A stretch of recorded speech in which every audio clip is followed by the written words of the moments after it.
Aloha, my name is June Matsumoto, and I'm the board president for the Sustainable Tourism Association of Hawaii. On behalf of the Kaua'i Visitors Bureau and the Sustainable Tourism Association, we'd like to welcome you. We've partnered here together today in response to a need that was identified by the Kauai community to educate tour operators and boat companies about proper etiquette and practices to deter ocean and reef pollution.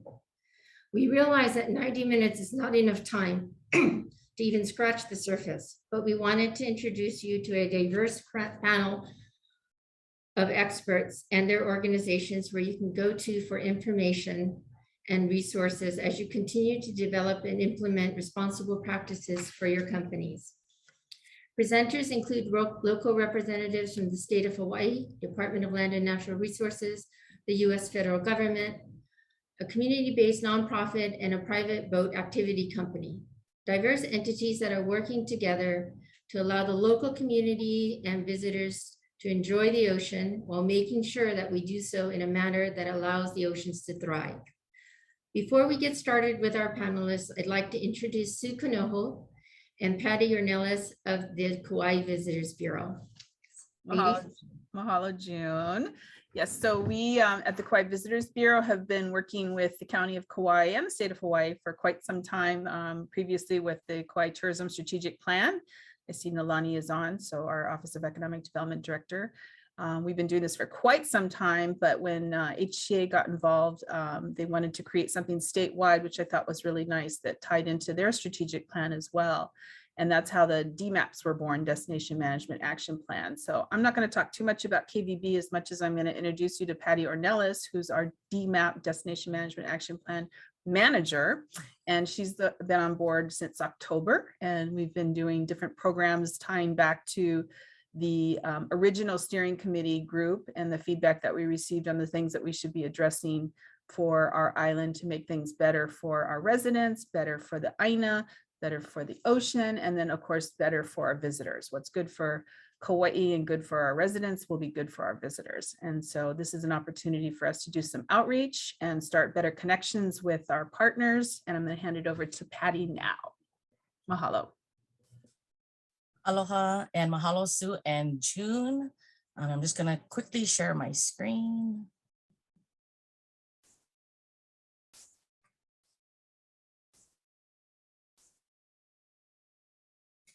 All right, thank you folks all so much for joining us today. I'm just going to try to be really brief because there's such a wealth of knowledge that needs to be shared with all of you. And let me just get started. So many of you may already know about Kaua'i Visitors Bureau. It's a division under the Hawaii Visitors and Convention Bureau. We are charged with the overall branding and marketing of the island of Kauai, and this includes these various markets here. Our purpose, of course, is to promote tourism through effective partnerships with community, government, and business. How do we receive our funding? Through HVCB membership dues, our contract through HTA, and also directly from the County of Kauai. And as mentioned, some of our funding does come from HTA, Hawai'i Tourism Authority. So this slide briefly gives you an overview of how HTA is working to manage tourism for the benefit of the Hawaiian Islands. Of course, supporting the tourism industry's diversity. They provide funding to dozens of nonprofits, Kukulu'ola, which honors and helps to perpetuate Hawaiian culture. Aloha Aina supports programs that work to respect, enhance, and protect our natural resources. And of course, our community enrichment programs, CEP, which supports to preserve cherished community traditions, such as the Waimea Town Celebration, Kauai Museum and their exhibits that they have going on now, the recent Kamehameha Day celebration. So there's a lot of community event programs that is funded through Hawai'i Tourism Authority. And also an introduction in 2020 of a 6-year strategic plan will focus on the vision and kuleana to support of Hawaii tourism through 2025. 4 pillars. These are the 4 pillars that HTA has been reorganized around.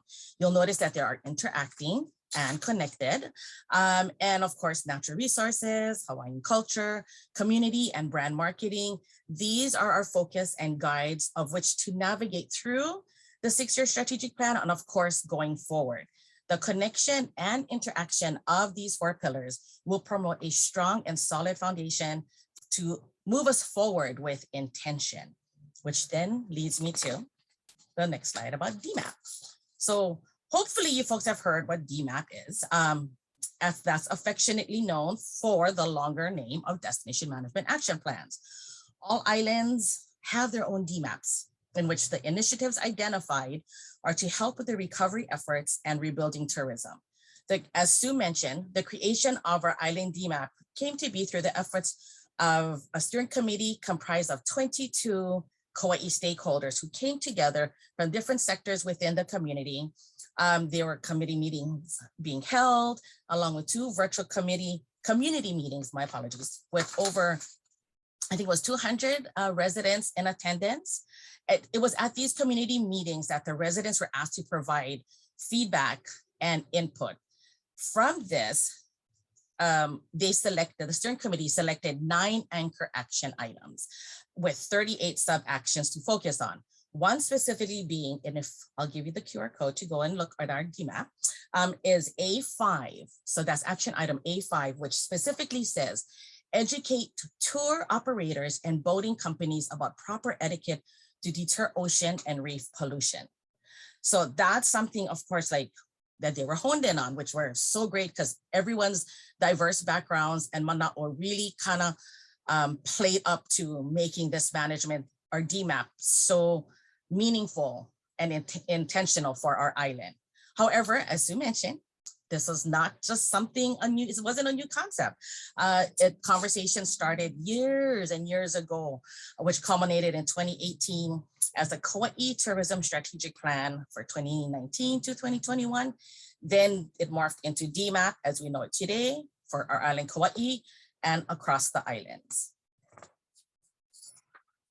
This slide further identifies the purpose of DMAP. And according to HTA, the most responsible tourism model for Hawaii is regenerative tourism, which seeks to balance the economics of tourism and the well-being of our communities and our natural resources. So being transparent in our efforts, our Kauai DMAP and all the other destination management action plans for our sister islands are all on the website for Hawai'i Tourism Authority. And also all of our progress reports are posted on the site as well. If you want to just go ahead and take a quick photo of our QR code on the bottom right, that'll give you an opportunity to read through our DMAP, and then you can see what our goals are as far as trying to address these initiatives that were put forward, because it really is something that you all definitely should know about. It is our island Kauai. With all that being said, we are grateful to partner with HTA, STA, and the different agencies included as panelists coming together for this webinar to Mālama Ikekai to collectively share information and pono practices to support a thriving ocean.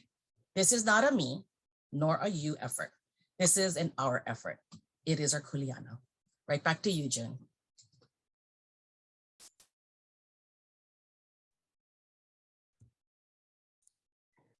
Thanks so much, Patty. Now I'd like to share a little information with everyone about the Sustainable Tourism Association of Hawaii. We are a small, mainly volunteer organization, but working passionately to help support the vision laid out for sustainable and regenerative tourism model for Hawaii. We were established in 1996 as the Hawaii Ecotourism Association and changed our name in 2019. In 2016, STA developed and offered the first third-party certification for activity operators in the nation. With the support of members dedicated to responsible practices and the HTA, we continue to offer this certification and now have partnered with Travel Life, an accredited certification organization for the Global Sustainable Tourism Council, which was established by the UN in 2010. We have many members that are that have certification, and if you are interested in learning more about this and all the education that comes with it, please feel free to contact us. We also put together sorry. in-person and virtual training. June, do you have slides? Because we can't see them if you have If you slides. cannot see them, oops, Sorry. my apologies, hang on. I don't know what happened here. Well, you mean you've been staring at my face the entire time. Apologies. It's a beautiful face to see. Are we sharing now? Yes, we can see it. Thank you. Perfect. Yeah, Sorry about that. that's all right.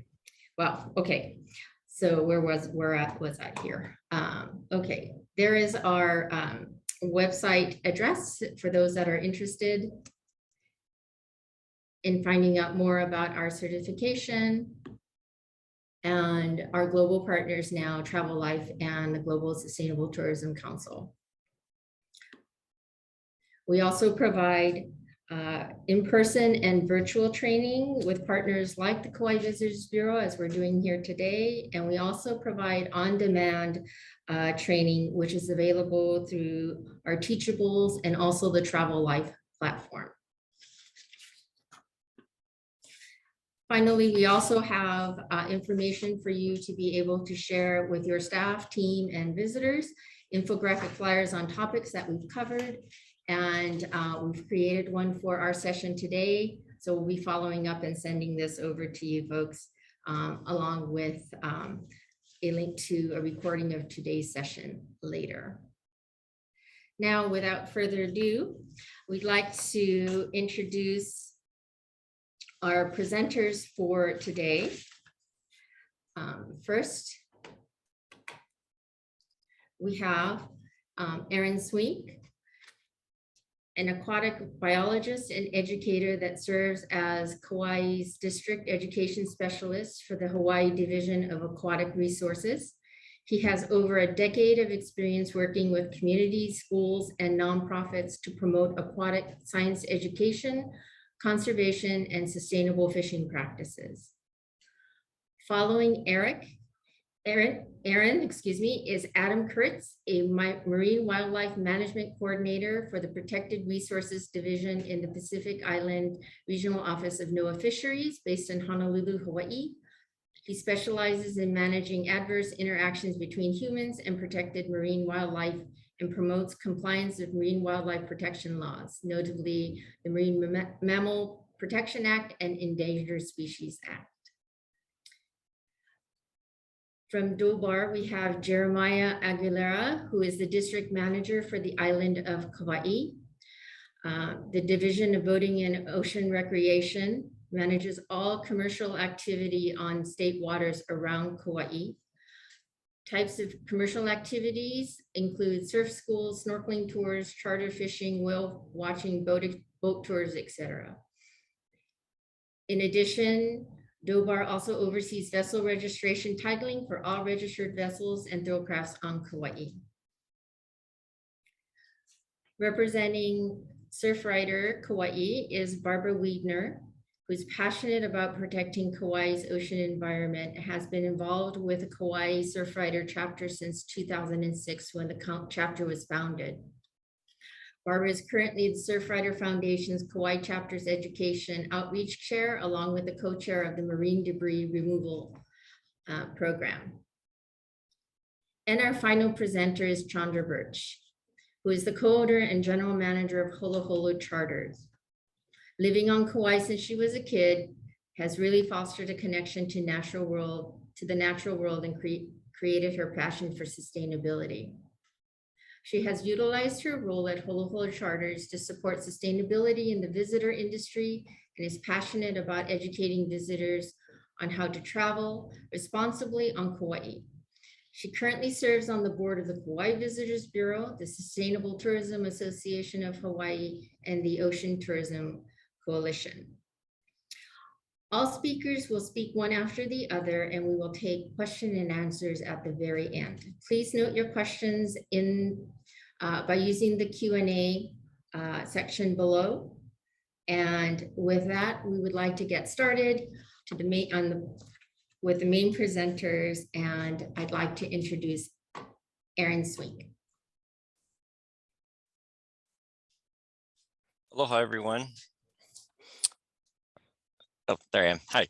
Aloha, everyone. Thank you for that introduction, June, and I'm excited to talk to everyone today. Let me get my PowerPoint up and running here. Okay, so I am, as just a little bit about myself, and I'm going to click through these slides pretty quick because I know we have a limited amount of time. My name is Aaron Swink. I'm the education and outreach person for the Division of Aquatic Resources here on Kauai. And I'd like to talk just a little bit about, some of the things that we observed during a very special time in Hawaii's history. The pandemic tourism shutdown of 2020 is a very unique opportunity for us to see what is Hawaii like without tourism. And obviously there was a lot of hardships, people, especially a lot of the people in this this webinar lost a lot of income, and it was a very challenging time, and a lot of people lost jobs, and and then people lost their lives, and then we never want to diminish that. But there was undeniable the amount of changes that we saw in the communities here in Hawaii. There's normally this is Waikiki Beach, and we're back to that now, but during 2020 it was a really different picture. So that's what I want to talk about a little bit, and some of the lessons that we learned, some of the things that we did some research on, and some of the things we're looking to learn in the future, and hopefully make some changes that we can work towards lowering our impact. So Division of Aquatic Resources, we're in charge of essentially all of the living things in state waters, so out to 3 miles. And our, this first part of our mission statement here is to work with the people of Hawaii. We are a really small division relatively, and we certainly don't have the manpower to do a lot of major, restoration and all this kind of stuff. Although we do projects like our coral nursery and urchin hatchery and other, programs, but we really have to work with the people. That's key. It's a big ocean. And so that's, the perspective that I'm coming with today, is wanting to work with our friends in the tourism industry here on Kauai. DAR is responsible for, we work in all the different aquatic environments, basically anything alive in the water, in state waters. So that's estuaries, streams, we do marine research and surveys, coral reef monitoring, tagging and research. We have our our coral nursery and urchin hatchery. We do invasive species management, vessel grounding response, all that kind of stuff, as well as protected species issues as it relates to state responsibilities.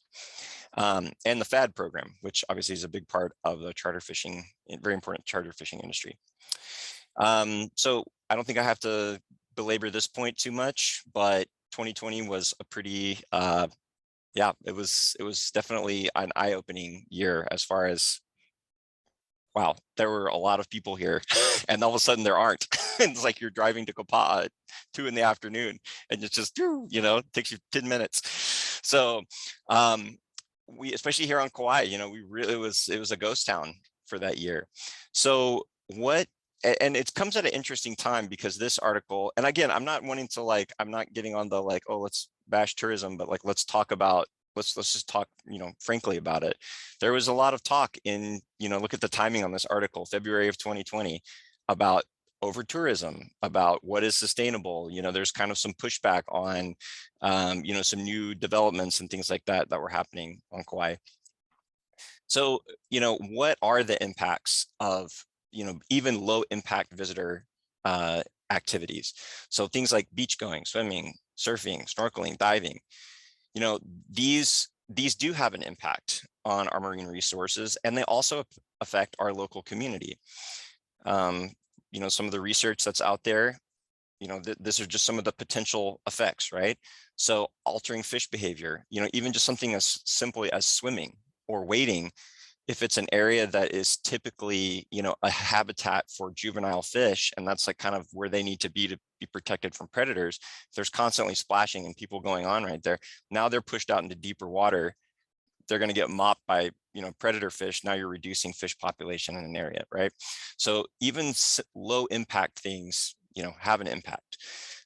Pollution from, vessels or tourism infrastructure, introduction of invasive species. Anytime we have an invasive species show up, it's a lot of times it's on the side of a trail, right? People, bringing things in accidentally on a boot lace, whatever. Displace or in the aquatic environment, vessels coming to and fro, like, we have sailing ships and things like that, and cargo vessels coming in and out of the islands, bringing in stuff that's attached to their hull. Displacing protected species, breaking of laws, often unintentional, right? Like, people are just unfamiliar with the laws and the rules here. Not necessarily some unsustainable extraction of resources, kind of pushing things to beyond what is the resource can provide. Coral injury and disease. So, things we've talked a lot about sunscreens in the last few years and their effects on corals. And we're learning more and more about how that affects their ability to reproduce. It affects their immune system. It makes them more susceptible to bleaching and disease. Erosion, which ultimately affects the marine environment, even if that erosion occurs, upslope on the land. Overfishing, injury to marine animals. Okay, so these are all things, right? We don't need to go on and on here. And there's some great research on these things. This is from a paper, Impacts of Fish Tourism. If you're interested in learning more, I'd highly recommend looking this paper up. It's not behind a paywall, so it's free access. And yeah, some of the simple things, like even just things like swimming near fish, this is where a lot of that research comes from, is some of these worldwide studies that have been done about how even just being too much human activity in an area can cause long-term changes and effects in the marine environment and in those communities. Feeding a fish is something that especially, can cause the most impact, actually. And we don't really think about that, but we're looking at, causing tumors and fat storage and hyperglycemia in fish, right? Fish are not supposed to eat bread and sandwich bits, cookie crumbs and stuff. And then ultimately that can cause a change in the, communities as it favors omnivores and, draws fish out of certain habitats and into other habitats, just can cause a lot of shifts in the environment. Okay, so going back to 2020, what do we observe? Okay, so now there's no people, there's no tourism. What do we see? A lot of the research is being analyzed still. So we're still looking at, a lot of these numbers and data that was collected during this time, and it's going to take time to really have like some strong like scientific conclusions, because you have to be able to compare it to something. So whether we have the data to compare it to previous years, or we're going to continue collecting this data to compare it to subsequent years. But we were able to, this is some things that are preliminary observations, anecdotal observations that were made in 2020. And I'm sure that every single person, if you spend much time in the ocean, you got your own stories about some changes that you saw in 2020. But fishing activity. So, we saw fishing activity just go through the roof, recreational and subsistence fishing, especially at the start of the pandemic. And some of that was driven by changes in fish behavior. So fish were coming in huge schools into areas like Ala Moana, which is not normal. We saw, and that was driving. So there was some of it was like people had more time to fish, and some of it was there was more fish to be caught. We saw, increased turtles and monk seals haul outs, and some of that interestingly seems to have kind of stayed, like some of the turtles like at Poipu Beach, they've been coming ashore there for a long time, but kind of seems like maybe it's even increased, and even despite the crowds coming back. Surgeon fish, Ninui O'Io, large schools observed, on the North Shore of Oahu, again, in places that are normally super crowded snorkeling spots. We saw newborn blacktip reef sharks right there in Kona, where, again, very popular snorkeling spot. It was the first time in many years that had been seen. Molokini, it was perfect timing because they were in the middle of a fish, a study about the impacts of diving and snorkeling there and doing fish tagging and stuff. And what they saw was that greater fish populations almost immediately, and especially among predators. So they were seeing schools of, big jacks, the Ulua Omilu, that were coming in that that had not been seen in some time. And in Alma Bay, their UH student had a project going 40% clearer water. And that's even compared to the Tuesdays, which are normally the closed day. And larger fish were observed closer to shore. So even though this 2020, kind of shutdown was fairly short in terms of time, the environment response was rapid and noticeable. So, okay, so we are having an effect on the environment. We are having an effect on fish and the marine environment. So what can we do to mitigate that? Now that we're getting back to some of these numbers of, large numbers of visitors here. Some things that are changing in terms of the legal and regulatory framework. We've got the ocean user fee, which I'm sure some of you guys have heard about. That's going to be starting in 2024, $1 per person for all commercial license holders for ocean commercial activity permits. There we go. That's what I'm looking for. Non-resident fishing license is going to be starting in 2023, as well as what we're doing right now. And then state park, state parks is going more to entrance fees and reservations. Okay, and I think I'm about out of time, but I want to just hit this last slide really fast. These are things that I've noticed. So again, not wanting to get on a bashing train or naming names or anything, but these are things that I've noticed as a, sometimes we have family in town. I go on a Nepali cruise with them, or, do a fishing charter. We got to providing the guests with non-toxic sunscreens. We can educate them, but the thing is, the bottle says reef safe and it's not. So people are going to use it. Ensuring safe boating around wildlife. I've, seen pretty mixed response to not consistent compliance with the new spinner dolphin rules. Making sure that fish scraps and stuff are disposed in the rubbish. We've had issues with monk seals and sharks coming into the harbors because people are throwing their scraps overboard. More training of guests on the importance of not touching reef and wildlife, not to feed, ensuring that we're not feeding fish, guests are not throwing chips and sandwiches overboard, that especially that it's not a part of any paid tour, tour activity, educating guests on regulations if you're renting them gear, avoiding guests taking to, trying to mitigate the impacts of subsistence fishers, like, okay, this is an important fishing ground. We need to be aware that the tourism activity is displacing people trying to put food on their table. Places like, Haliohonu, aka Olakeli Bay. Reporting sightings of coral disease. That's another thing that can be really helpful, since you guys are in the water way more than us. Let us know if you see something. Increase in knowledge, training for captains, just making sure they have the up-to-date information and correct information. And then for charter fish, just making sure that you're doing all of fully reporting your catch, so that we get an accurate assessment of how our fish stocks are doing. And then these are important. I'll put these in the chat. These are some important phone numbers, websites for further training, and then of course you're always welcome to just give us a call and talk story. Yeah, and that's all the time I got. Great. Thank you so much, Aaron. Looks like I am next up on the docket. I apologize. I actually had to move inside. Normally I go out and work on my lanai, but our neighbors landscapers decided to come in about a few minutes ago. So hopefully that's not too much of a distraction for you guys. But let me go ahead and share my screen and put my presentation up.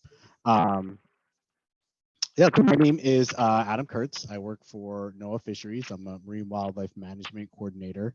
And as June said in the intro, I specialize mostly in trying to minimize adverse interactions and encounters with protected marine wildlife. So that's a bit about what we're going to talk about today, focusing on some guidelines that you guys can use for some safe boating and viewing techniques. But first, just like to briefly introduce you to my agency, NOAA Fisheries. Sure, a lot of you guys, ocean users, have heard of us before, but we're responsible for the stewardship of the nation's ocean resources and their habitats. And NOAA Fisheries in particular, that includes managing productive and sustainable fisheries, managing safe sources of seafood, and then also the recovery and conservation of protected resources and healthy ecosystems through sound science. And we're going to be mostly focusing on that last part, the protected resources and the federally protected species. And we're all aware that our protected marine species here in Hawaii, they hold great value. They're valued ecologically, scientifically, culturally, and even recreationally. Because they're so highly valued, it makes sense that they're often sought out by wildlife enthusiasts from all over the world to experience them in their natural habitat. And tour operators certainly are well aware of that with a lot of their clientele that they get. And when done in the right way, wildlife viewing can provide significant benefits to the wildlife and also the local communities. So ecotourism helps boost our local economy, provides jobs, brings in revenue. The experiences with wildlife can bring awareness to their threats and for the conservation of the wildlife. And then also having eyes out on the water really helps us to monitor and respond to strandings and emergencies, which is really important to our agency since we're the agency that manages marine mammal and sea turtle strandings and emergencies. However, just as wildlife viewing the right way can provide benefits for protected marine species, unfortunately, irresponsible encounters with humans can change the natural behavior of wildlife and cause harm. So what happens? How do they cause harm? Well, there's a number of ways that this can be done. So namely, you can use up precious energy that these animals need to survive, that they need to hunt, that they need to travel, to migrate, to shelter from predators. It can cause physiological stress. So just like people, stress can cause some very harmful side effects and disorders over time. It can lower reproductive success. So it can hurt birth rates, which eventually can negatively impact the overall health of the population. And it can affect socializing and communication. And this one's not one people typically think about, but socializing communication is very important, particularly for species that work and hunt together and travel and shelter together in groups, like our dolphins and whales. So impacting that or disrupting that can hurt the formation of those important bonds that these animals need to do these group activities together. It can also condition or habituate the animals to human activity, and that could lead to the wildlife potentially approaching people in the water, which can be unsafe for people, but also can cause them to approach boats, which makes them more susceptible to boat strikes. And then lastly, just really changing any behaviors and disrupting behaviors that they need to survive. So they're feeding, they're breeding, they're sheltering, things like that. And because it can cause harm, there are some laws that are put into place, some federal laws that are put into place to protect some of our marine wildlife. And two of the most notable ones are the Marine Mammal Protection Act, which protects all marine mammals. So out here in Hawaii are dolphins, whales, and seals. And then the Endangered Species Act as well. And for both of these laws, it's illegal to do what's called take. This term take, and you can see the definitions there. I'm not going to read them off to you, but it's a number of different actions that in the end could cause harm to the population and could eventually hurt the population from being healthy or potentially being recovered, like for some of the populations that aren't in good shape. And this slide is just a few examples of some of our species that are protected under these laws. So on the left side, you can see the Endangered Species Act. We have our giant mantas, oceanic white-tipped shark, and then our sea turtles. And then on the right side, we have all of our dolphins and whales. The dwarf sperm whale, pygmy killer whale, spinner dolphins, bottlenose dolphins, pilot whales. But there are a few marine mammals that are actually protected under both of these laws. So notably out here, the Hawaiian monk seal It's protected under both the MMPA and the ESA, and the main Hawaiian Islands insular population of the false killer whale as well. So in addition to the prohibition of take, there's also 2 species of dolphins and whales that have enhanced protections from approach rules that help prevent disturbance and harassment. There's a 100-yard approach rule for humpback whales, which has been established for a few decades now. And then recently, back in October 2021, the 50-yard swim width and approach rule for spinner dolphins went into effect. And not going to go into too much detail about these rules, but I do think it's important to touch on. So I just have this chart right here. We'll go through really quick. So as far as the general prohibitions go for humpback whales, it's illegal to approach humpback whale by any means within 100 yards. And by any means, we mean it could be by boat, it could be by swimmer, by snorkeler. It could also be by drone as well. And the humpback whale rule, it's actually also illegal to operate an aircraft within 1,000 feet. So typically we mean a manned aircraft, such as a plane or a helicopter. So I don't know if we have any helicopter tours on the call, but that's definitely something to note. And it's also illegal to approach by interception. So a more industry term is, excuse me, hold on, I'm sorry. Sorry about that. An industry term for interception, we typically say that is leapfrogging, is maybe what you guys know that as.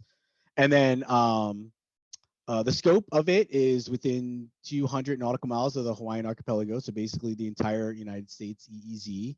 And then with just about any rule, there are some exceptions to allow for them. I'm not going to go into detail of all of them, but if you guys have questions, you can certainly put them in the chat box, and I'll get to them later on.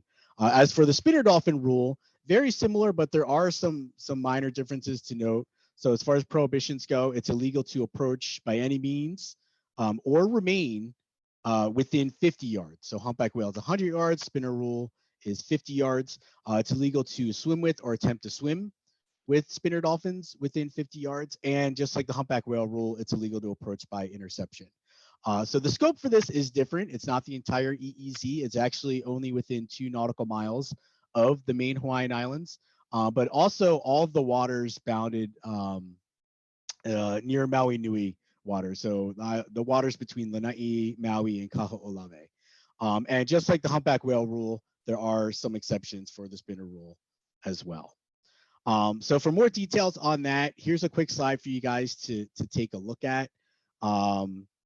And you can see on the left, there's a QR code. If you guys want to use that and links, I would suggest maybe taking a picture, but I'll go ahead and put these links in the chat as well for these rules. And just want to go over a few guidelines to help you guys while you're out there on the water. So we'll go with boating first and then more general viewing guidelines. So as far as around whales, and there's humpback whales here, and we're using the 100-yard marker, but this is really good advice for just about any dolphin or whale out there. So you always want to try and stay parallel within 100 yards. And if you are behind the whale, try to maneuver alongside of it and match the speed of the slowest whale. So as you're cruising along, but you do want to make sure that you are maintaining that 100-yard distance away. So here are some don't do's. So you never want to approach a whale head on. You never want to leapfrog, like we said. That's actually a form of approach and is illegal. You never want to run in front or cut off a whale from deeper water if it's close to shore. Never place your vessel between a mother and calf. And then you never want to surround a whale. So always be aware of the other boats and swimmers that could be around as well, to make sure that the whale does have an exit to leave the area if it needs to. And then do have some other good boating advice. This is for sea turtles, but really, again, does apply to other species as well. So you always want to post a lookout. That's the big thing. Have someone that's out there who's specifically looking for marine wildlife out there to avoid these ship strikes, because hull damage can lead to sinking and also your props can cause some fatal injuries. So particularly around harbors, you want to drive at a slow, safe speed, maintain no wake within 200 yards of shoreline, which is a deal in our regulation. And then one thing that people might not always realize, that which can be really helpful, is wearing polarized sunglasses. So that cuts down on the glare, helps you to see the surface and under the surface a little bit better. So a good bit of advice for you guys to avoid these ship strikes. And then some more general viewing guidelines. And if you guys are going to take anything away from my presentation, I think this is the slide that really does it. These are our recommended viewing distances. So for sea turtles, on land or in the water, we recommend to stay at least 10 feet away. Monk seals is about 50 feet away, on land and in the water. And also with monk seals, always doing your best to try not to interact with them. Monk seals, they can come off as playful, but a lot of times people misinterpret this behavior as playful when it is actually maybe aggressive or a disturbance or whatever. The best thing you can do if a monk seal approaches you in the water or approaches your boat is to just ignore it. Because the last thing we want is for that seal to become habituated, conditioned, and then become susceptible for boat strikes. For dolphins and small whales, we recommend to stay at least 50 yards away. For large whales like humpbacks and sperm whales, we recommend to stay 100 yards away. And then, as I mentioned before, it's actually federal law for spinner dolphins to stay 50 yards away, and humpback whales 100 yards away. And then some quick, more general guidelines.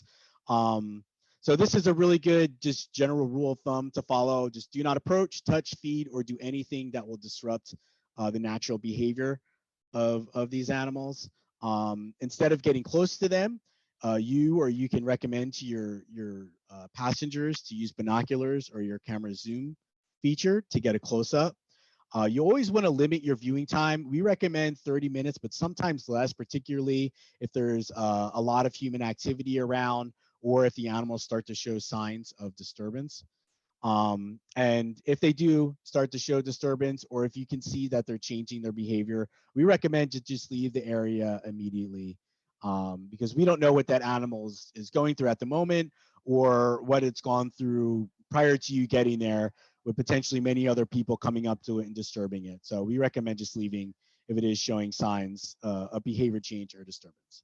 So here's another QR code. This links to our marine wildlife viewing guidelines on our website. I'll go ahead and put that link in the chat as well. And then lastly, just want to talk about our hotline, the NOAA Marine Wildlife Hotline. Here's the number here at the top and also in the graphic on the side. But this is a statewide hotline, and it's kind of a one-stop shop for all the protected marine wildlife. So cetaceans, Hawaiian monk seals, sea turtles. You can actually use this for seabirds as well, if there's a injured or dead seabird. And you can also use it to report illegal activity. So if it looks like someone is harming or harassing protected marine wildlife, it's option 6 on the main menu. Or you can email photos, videos, or social media links to respectwildlife@noaa.gov, and we'll take a look at those and process them.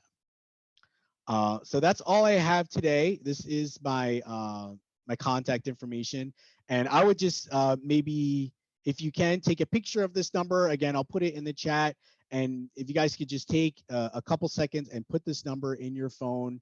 It's very useful to have, especially when you're out on the water, because the last thing you want to do when you want to report something is to try and search through the internet to find it. So I recommend just taking a couple seconds right now and put this phone number in your contacts on your phone. And that's all I have for today. I'll go ahead and put some of this information in the chat. And I believe next up is Jeremiah. I'll go ahead and stop sharing my screen, and Jeremiah, you're up. Mahalo, June, for the introduction earlier. Appreciate it. Aloha kako. I'm Jeremiah Aguilera. I am the Kaua'i District Manager for the Division of Boating and Ocean Recreation. So I've been tasked with doing an introduction to Crash Course to Dobor in 10 minutes. There's a lot of area that Dobor covers. I'm very blessed to have been assigned the district manager position, overlooking a resource that holds so dear to my heart, that my family and I all partake in. We fish, we dive, and we surf. Being that Kauai is surrounded by water, it's everybody's responsibility to have an input and take care of the ocean. Take care of the ocean, and the ocean take care of us. So just a little bit on DOBOR. DOBOR's jurisdiction varies. We overlook the navigable waterways, which varies on Kauai from Waimea to Hanapepe to Hanalei and to Wailua. So each waterway is different. So either it's privately owned or DOBOR does have jurisdiction over waterways. And then we also have shoreline. So DOBOR jurisdiction is from the high wash of the waves out to 3,000 feet. And then also around Kauai and all of our other islands, we have designated and non-designated ocean recreation management areas. There is a GIS map that I didn't put the link on there, but I'll put the link on a handout after the webinar that will have the link to the GIS maps, and you can actually zoom in and see where each ORMA affects each area. And then the types of activities that you can find on these state ocean waters are swimming, scuba, snorkeling. There's a newer activity called snuba. And then we also have, of course, recreational commercial vessels, thrill crafts, which are jet skis and sailboats. And then other smaller crafts you may see is ba'as, kayaks, e-foils, which are new. And of course, windsurfers, kiteboarders, etc. On this next slide, you have, this is a map of Kauai's ORMAs that's listed in our rules in the Hawaii Administrative Rules for DOBOR. As you can see, you have several areas. You have the North Shore Kauai Ocean Recreation Management Area. You have a non-designated area on the west side. Then you have our South Shore, ORMA, and then you have a small non-designated over by Moloa'a and Anahola.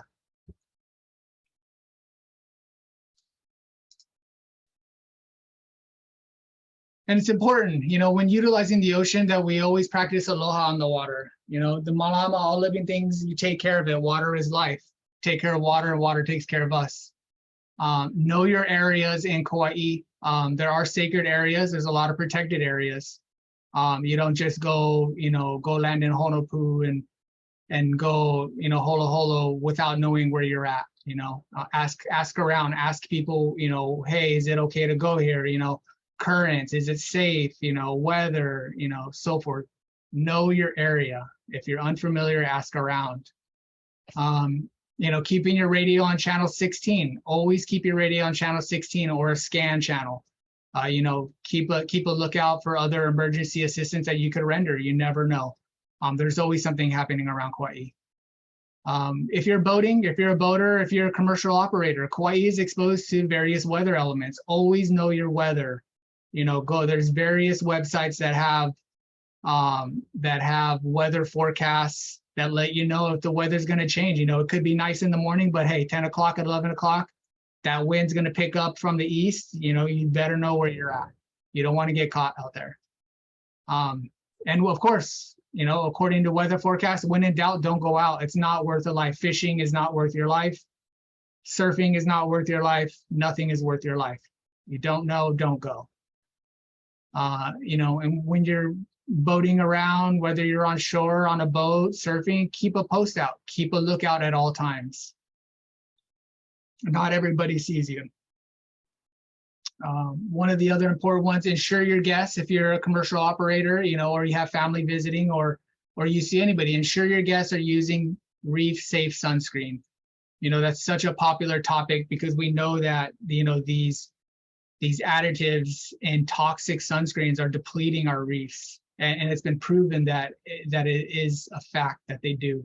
So, always ensure that your guests or your family or ohana are using reef safe sunscreens. The ocean is all of our kuleana. Protect it, take care of it.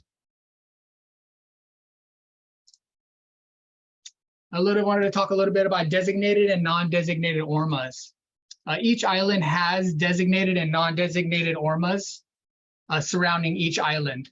So In the GIS map that I'll provide in another slide, it has, you can go in on Oahu, you can go on Molokai, you can go in, on any of the islands, and you can go to a specific area and it'll show you what you can and can't do in that specific area. Generally, there's more rules involved with a designated ORMA as opposed to a non-designated ORMA. So the important thing is to know your area. Know your areas that you're visiting. If you have an inquiry for a specific area, if you're familiar with Kauai, but you're like, hey, I'm going to go to Maui, you can call the island's district office and you can ask them. Or I'll provide the link for the GIS map and you can actually zoom in on Maui and you can look at all the surrounding areas and you can zoom in and it'll let you know, what you can and can't do, swim zones, ingress, egress, mooring areas, what you can and can't do, because a lot of areas do have fishing restrictions. So it's important to know you're not just diving to go spearfishing. Oh, it looks nice in here, but yet it's a protected area. So that's very important. Know your area. On the next slide, we have an example of a designated ORMA. We have our beloved Hanalei Bay. As you can see, you have the mooring area, which are permitted boats are allowed to moor within that area. You have your ingress and egress zones, and then you have your swim zones. And then also, Hanalei Bay does have fishing rules. So, the fishing rules are under the HAR 13-256-39. So if you're ever curious as to what's allowed and what's not allowed in Hanalei Bay, just go to 13-256-39.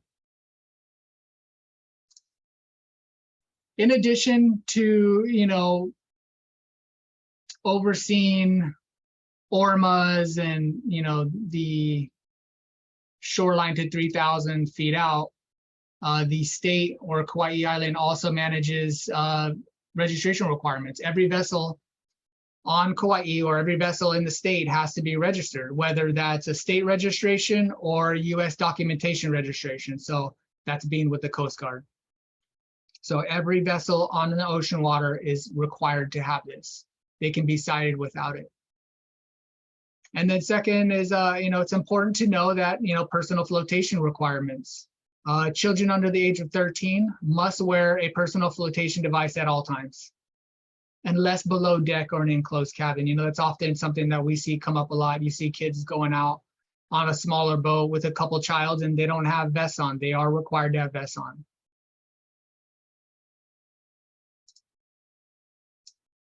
And this is also important. This is a very, very important aspect of Dobor's Post Lookout Save a Life. We do every year experience accidents that happen on these on the waters around Kauai because of people operating unsafely. So this is very important. Not only on the operator, but as if you're captain watching over your family, make sure you have the right flags up, make sure you're in the right areas, make sure you're keeping a lookout at all times. Other special activities under the HAR, we have snorkeling, diving, scuba, and snuba, which I said snuba is it's a newer device where it's a contraption where they're on an apparatus of a boogie board and they're attached to a tube and breathing, as opposed to a breathing apparatus all the way underwater, scuba. I've highlighted just a couple of differences on what's required for diver down flags. Diver down flags are a requirement if you're diving or snorkeling in the water. Vessels are prohibited from approaching within 100 feet of a dive flag. Make sure that if you must approach an area where there is a dive flag, where there may be other moorings, that you do it at a speed of slow, no wake. And a diver down flag must always be obstructed and visible from all directions around the vessel.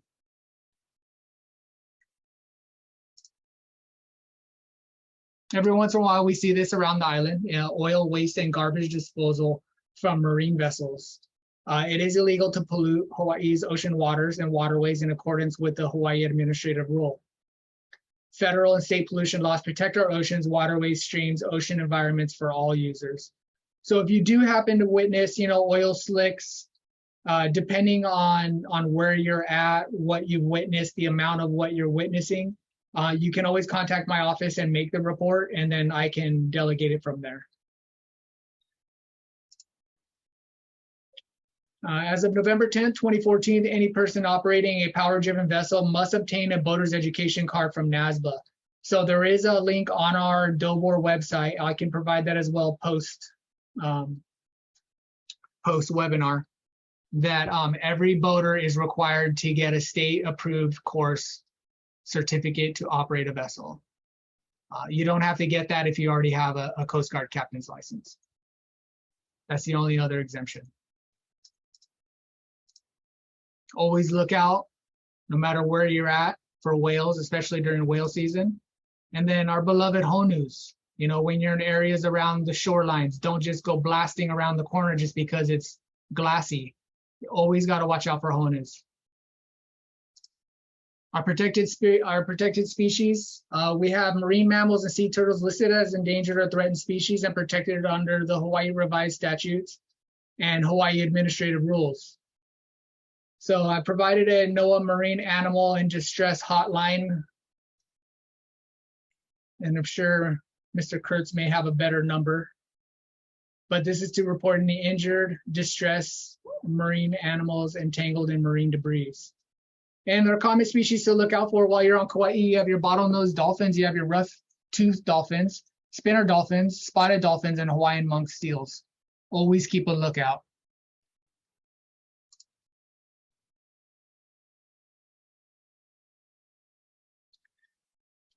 And then we also have another aspect for DOBOR is we have our shoreline ocean activities. We don't just manage the commercial activities on the water. We also manage the shoreline activities such as surf schools, snorkeling. We do have a SNUBA commercial operator as well. So shoreline activities, ocean-based operators look out for abandoned derelict vessels and debris on state unencumbered lands. Look out for illegal commercial activity, illegal signage. You know, look out for the exchanging of cash, money, or the issuance of ocean marine equipment. You see somebody dropping off kayaks, you see somebody dropping off paddleboards, you see somebody dropping off surfboards. You know, you can report that. You know, let me know, report it to myself, and then we do the investigations. What to do? Like I said, document and report to DOBOR and or DOCARE for removal and follow-up.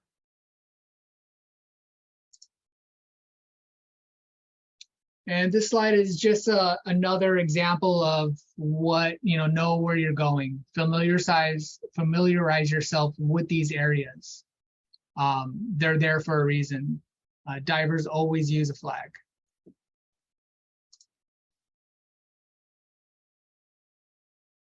And the Hawaii Revised Statutes and the Hawaii Administrative Rules for boating and ocean recreation programs can be found at those links. I'll provide those links on a follow-up email as well. And to report boating violations, you can call DLNR enforcement at any of the following numbers, or you can actually call DOCARE if you go to their website, or if you go into your Google Play apps or your iPhone apps. You can actually download this DOCARE tip app. And it's an amazing feature that allows you to report anything from debris to illegal operations, anything that you feel may pertain to the ocean waters. And then if you need to report pollution, you have the United States Coast Guard, Honolulu sector, and then you have the 14th District Command Center for Maritime Emergencies. Remember, it's all of our responsibilities to take care of the ocean. And that pretty much wraps me up.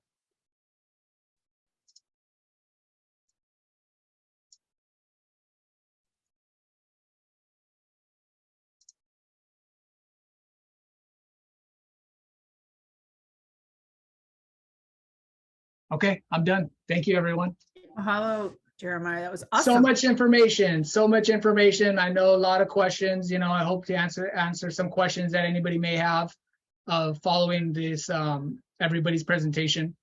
I can always be reached by email. I'll give all that information. So if you ever have any questions, just reach out to me. I'm always available. Thank you. Barbara, you're next. Okay, aloha everyone. I'm Barbara with Surfrider Foundation here on Kauai. We're a nonprofit group that works to protect ocean waves and beaches. The national organization was founded in 1984 by a group of surfers, and in 2006 we started here on Kauai. Our main effort is to protect ocean waves and beaches for the enjoyment of everyone.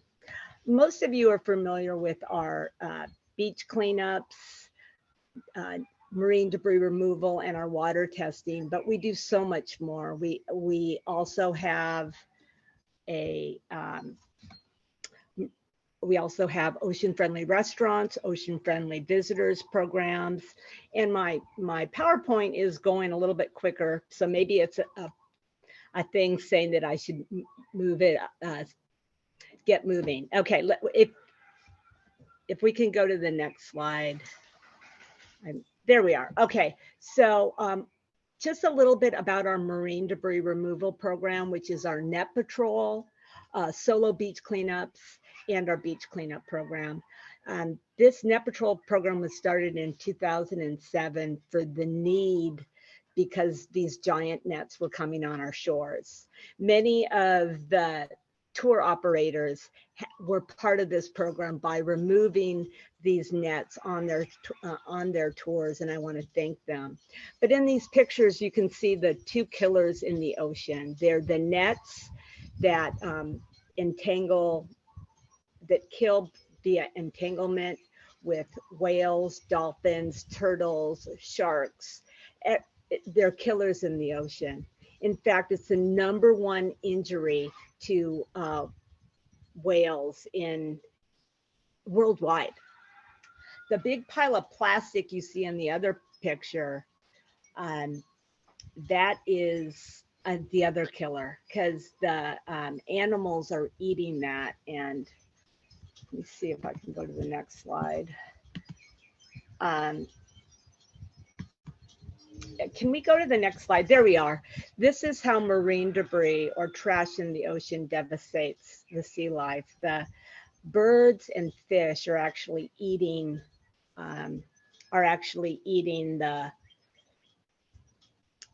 the plastic because it tastes like their food. And we would love our visitors to know why it's so important that we don't use plastic and such. Yeah, if you can go to the next slide. One of our newer programs is this net, rope, and line recycling bins. This, you can see all of our logos for presenters today are part of this program. We have these bins so fishermen and other people who find nets can have a place to put them. And they are at every single one of our small boat harbors, from Kapa'a, Nowili, Port Allen, and Keika'a. And there you can see our marine debris hotline, which was established in 2007.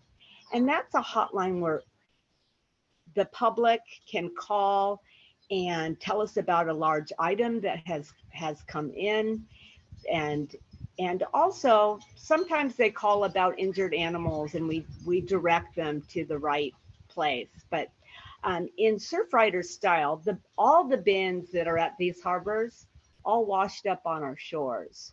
So it's we're reusing the stuff that comes up, and these are quite useful.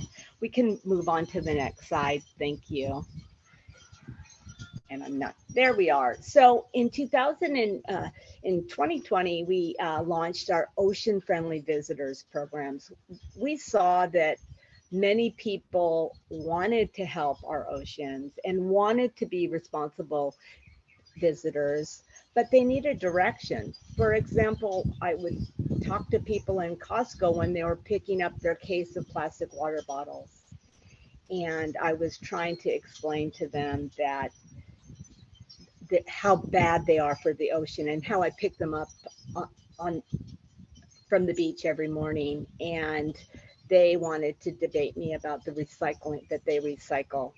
This way, we, by talking to our visitors before they arrive,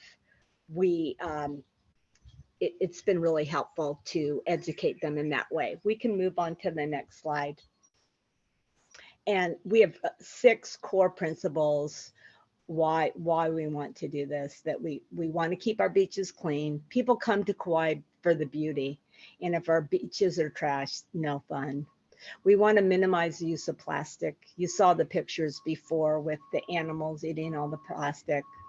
We want to protect our reefs, our marine life. We don't want PPE flying in our air or on our beaches.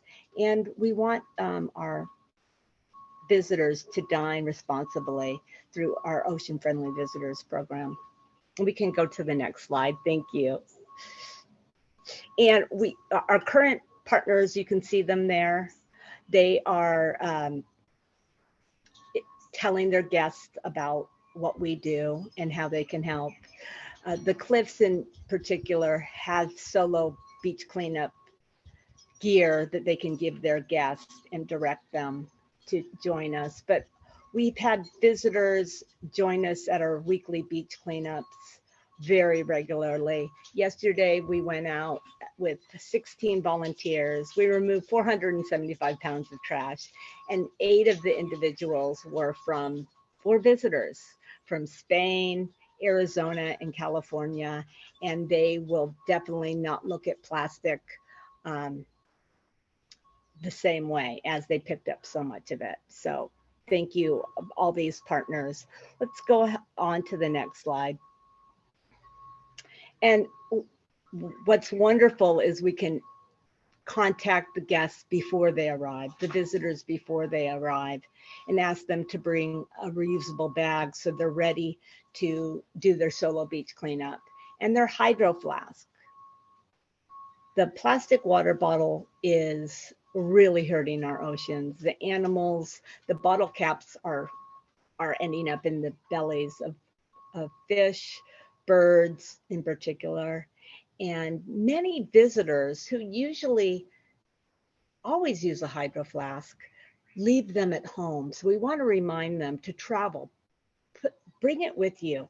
You can empty the water out before you go through TSA, and most airports now have refill stations. So that's one of my personal favorites. We want to protect our reefs. We've talked a lot about sunscreen already today. And then bring binoculars so you can be responsible and not get too close to the animals. And then dine responsibly and go to our ocean friendly restaurants. And speaking of that, we're going to move on to that next slide that's going to talk about our ocean friendly restaurants. So Ocean Friendly Restaurants is a national program that Surfrider has, where we are recognizing restaurants that aren't wasteful, that are ocean friendly. And here's the list of criteria. Currently, we have 28 ocean friendly restaurants here on Kauai.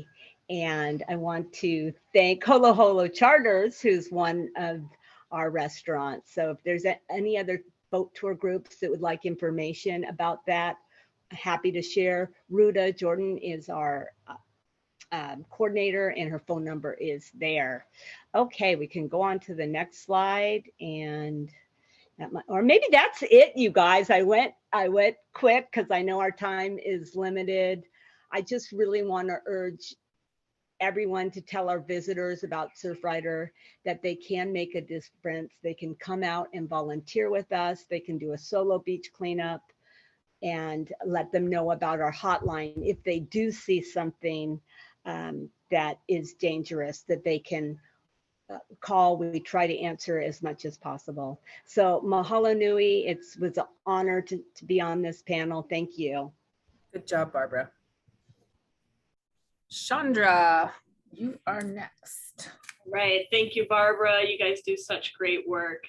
Mahalo everybody for being here today, taking time out of your busy schedules to be involved in this important conversation. I'm going to share my screen as well. All right, so sustainability is a super important topic. I will try to brush through this quickly if possible.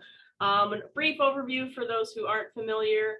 For me, sustainability just makes good logical sense. It's planning for the future, and as a business owner or manager, that's all you're doing. Sustainability is about thinking long term, and there has to be a balance between the people, planet, and your profits. There's a huge shift in this conversation. This is the direction we're all heading. Corporations across the world are really invested in this. It's now stakeholders over shareholders, and you might have heard ESG metrics. Those are becoming standard across the board. So it's kind of an optional thing right now, but this will soon be mandatory in order for you to stay competitive in the business world. And attaching that to the local conversation as part of the visitor industry, as we are with Holo Holo Charters, it's clear that this is the direction our customers want to go. UH did a study last year that kind of pinpoints that most people are willing to pay more for sustainable tourism and supporting local businesses, and also paying more for authentic cultural experiences. So if there's any other reason, it's the shift that we're seeing from our guest demand. We heard about regenerative tourism earlier. That's a common term in visitor destinations around the world now, and it's only going to be more prevalent as we go forward. So if you haven't seen HTA's campaign about Mālama Hawaii and agritourism, voluntourism, like surf riders helping provide, those are great resources to check out. The images you see here on the slide are from a campaign that Holo Holo produced to share with our visitors about Native Hawaiian culture and values. It's something we chose to do because we're passionate about this topic. Kauai is really a special place, and it's our opportunity and our responsibility to not just share, but also protect this place. So our guests join us for an incredible day on the water, and we hope it can sometimes be a life-changing experience for them. So we really have to take the time to share the whys behind what we're doing. So explaining and educating with our guests why we don't interfere with marine life, natural behavior, why we don't use certain sunscreens. And, you know, if we're stopping to pick up marine debris along the way, they're going to see firsthand why preventing plastic pollution is so critical.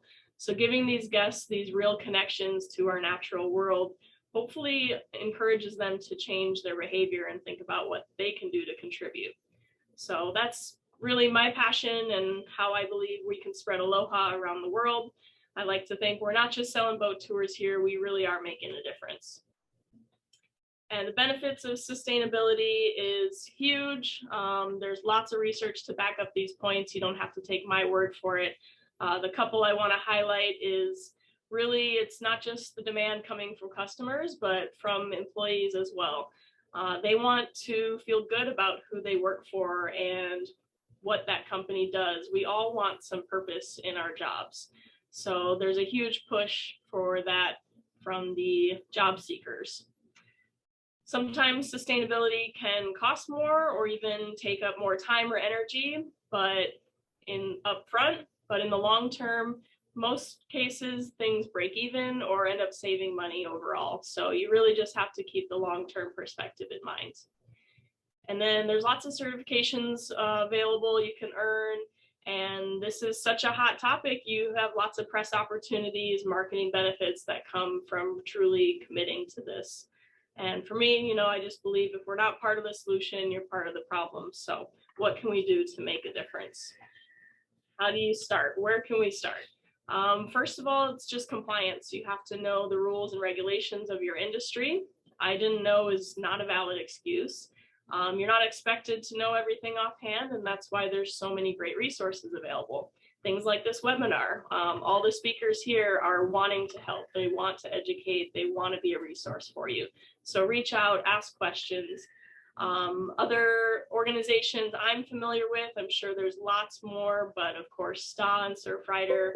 Another local one is the Ocean Tourism Coalition, Activities and Attractions Association of Hawaii, and the Passenger Vessel Association nationally. In addition to our tourism groups, of course, that have been mentioned. And NAHA, the Native Hawaiian Hospitality Association, they offer great training and educational tools as well. So check them out. Most offer free tools, support. Some come with a small membership fee, but you're supporting a great organization as well. And getting involved in these kind of organizations allows you to build your network. And that's a great benefit I've found with being part of STA, is it's connected us to like-minded organizations, and we can share best practices amongst each other. What works, what doesn't work, what have you tried?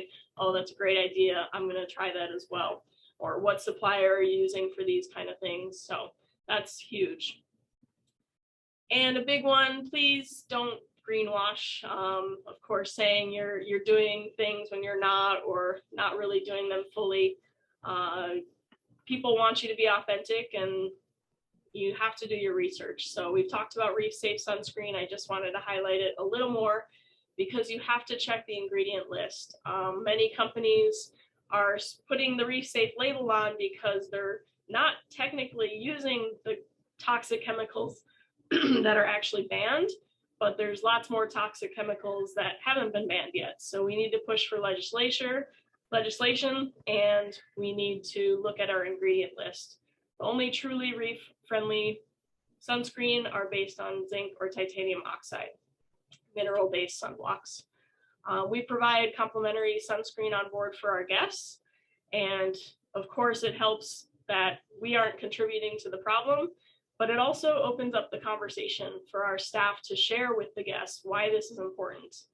Most people aren't really aware of the issue, and so we get to educate them, and hopefully their experience with us will change their behavior long term. So some action items you might want to take or think about. So these are some of the low-hanging fruit we can all think about.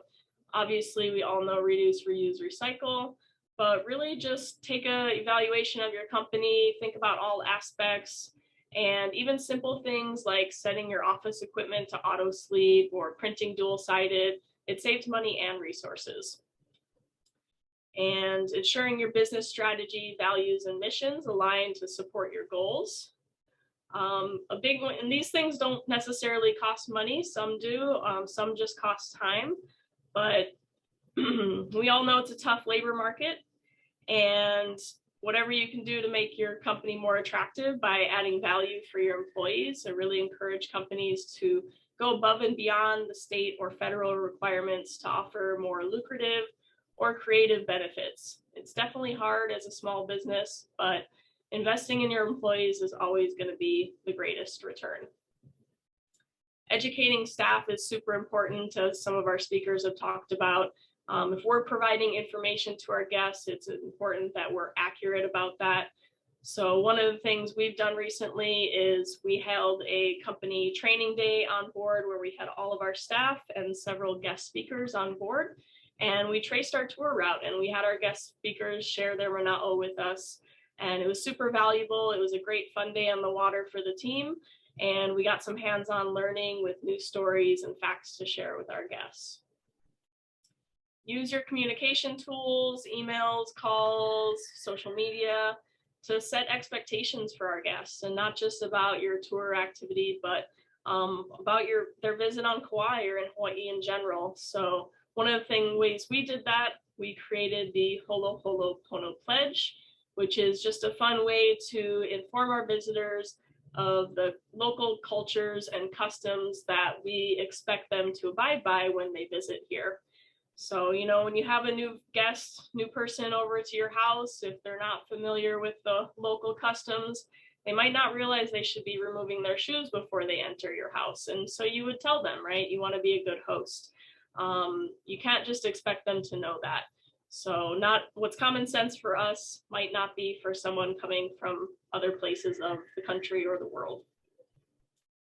And another great opportunity is to just create local partnerships and support other local businesses. It can be simple social media promos or product partnerships. We love serving Kaloa rum on board. Of course, it costs more than other options, but we're also supporting a local company that has like-minded values. Some other things we've tried, digitizing operations is huge. Our digital waivers make our guest experience more efficient and saves tens of thousands of pieces of paper every year. We worked with our caterers to eliminate single-use plastics. We have real plates, cutlery, and cloth napkins on board. So we're preventing waste and a lot of things that possibly can fly into the ocean. We want to just get rid of completely off the vessel. Our company is pretty competitive. So in the past, we've had a food drive competition, and we were able to accumulate over 450 pounds of food that we donated to the Kauai Independent Food Bank before Thanksgiving, which was awesome. You can offer your employees a paid volunteer day. And we did that with National Tropical Botanical Gardens in the past when we had a combo tour with them. And volunteering is an awesome opportunity to have some team bonding and really build connections with your community. And another fun thing, of course, you can donate funds or gift certificates. One of the more fun ways we do that with donations is we host student and youth groups on a keiki whale watch. We do several tours every year, and it's an awesome experience for our staff. They get to see the eyes through these ocean through fresh eyes, and the keiki get a brand new ocean experience that some of them have never gotten to do before. And hey, maybe we are inspiring our future workforce as well. So you're always thinking long term. And once you get those low-hanging fruit, you got to get that fruit picker out and go for the bigger stuff. Seeking certification is a great way to take on more, set your sights bigger, get out of your comfort zone a little bit. It can be nerve-wracking, but these organizations like STA and the Ocean Friendly Restaurant Program, you know, they want you to succeed. So they're going to work with you and encourage you to adopt whatever is necessary to get those certification levels. So don't assume you're not going to pass, try. And we've been doing some big improvements. So one of the ones I want to highlight is we just switched to diesel outboard motors on our rafts. That's a huge investment for us. And it took an outside push. We had previous gas engines on these vessels, and they weren't going to be available for a couple of years due to supply chain issues. So we couldn't risk not having spares. And that's the push we needed to really look at this new technology. And it's a little risky for us. We recognize we're the guinea pigs on this. We're the first company in Hawaii to use these, and one of the first using them in a real commercial setting. So relatively new technology. We had to retrofit our vessels to accommodate them. So far, so good though. With big risk, hopefully comes big reward. We are looking at fuel savings of up to 50%, which is critical during these times, plus less fueling time and trips, which impacts the community and saves money. It's a lot safer as diesel is less volatile than gasoline, and they're definitely more reliable. So direct savings on service, parts, maintenance, labor, etc. Plus they're quieter, which is a great benefit for an experience for everybody. And all of our vessels are different, so it was a struggle to get rid of plastic water bottles on some of our boats, but involving our whole team in the conversation, everybody had a different point of view, and we were able to find creative solutions to these problems. Other things we're looking at in the future is analyzing our supply chain, calculating our carbon footprint, and really looking to get more guests involved in how they can be supporting local nonprofits and organizations on Kauai. So that's a brief rundown. I'm happy to share. If anybody's interested in having a further conversation, please reach out.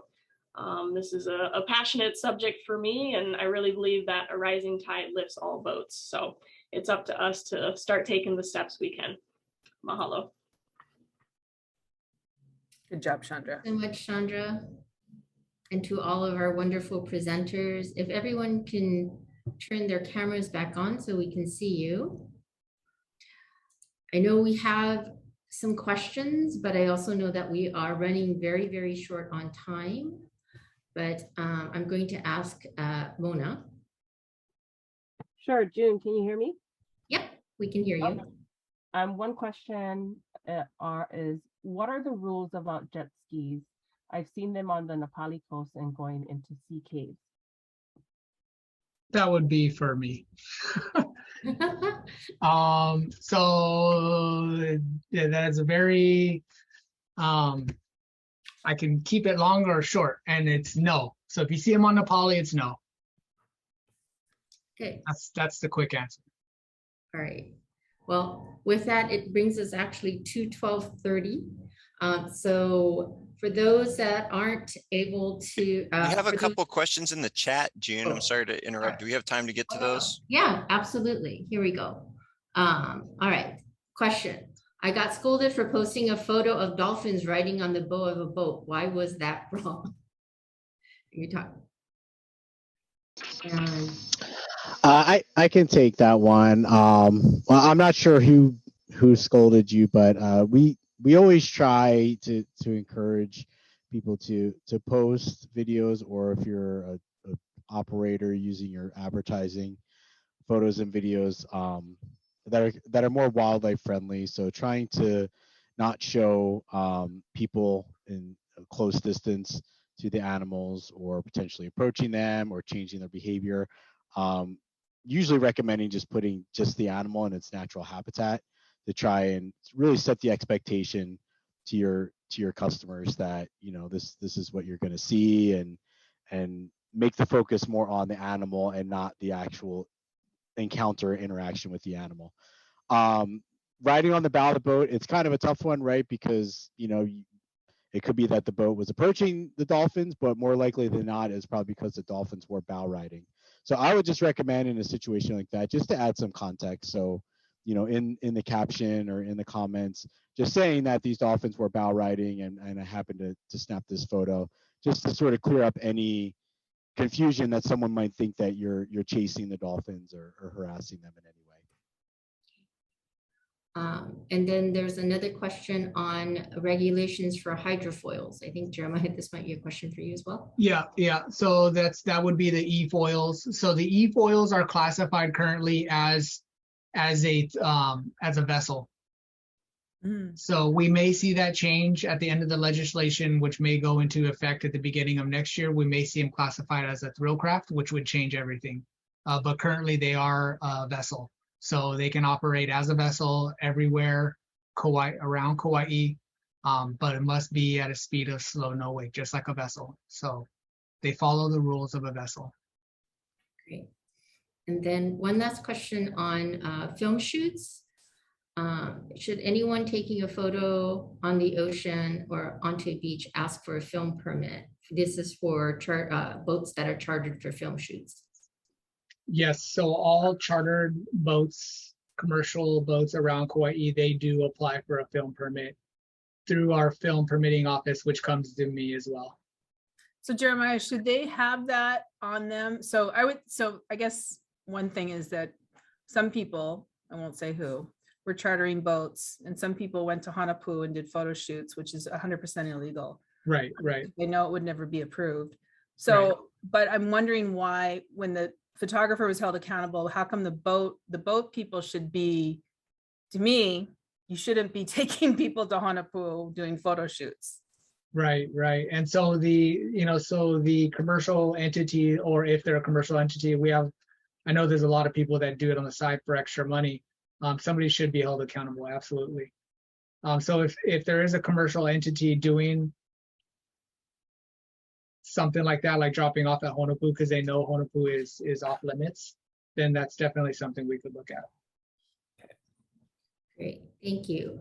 Okay, we're coming up on 12:35, so I'd like to just thank all of our panelists, Aaron, Adam, Jeremiah, Barbara, and Chandra. Thank you so much. Also, thank you so much to Sue and Patty at the Kaua'i Visitors Bureau, and also to the HTA for asking STA to be part of this program and to help put together this training. We really try to get folks from all different aspects of companies that and organizations that interact with marine tourism to tell us, and hopefully we've all learned something new about what to do, what not to do, where to go if we're not sure, and where to report when we see something that's happening that shouldn't be. And we have a short survey that I don't know if we're going to put into the chat or send out with the recap. So we'd love to hear your thoughts on the information that was shared. And also, if there's any other types of training, we love to partner with all organizations that are looking to make Hawaii more regenerative and sustainable. So thank you all so much for staying with us. Thank you, presenters, and we hope to see you very, very soon. Bye-bye. Mahalo. Aloha. Aloha. Mahalo, everyone. Thank you. Mahalo. See you at the beach. Yes.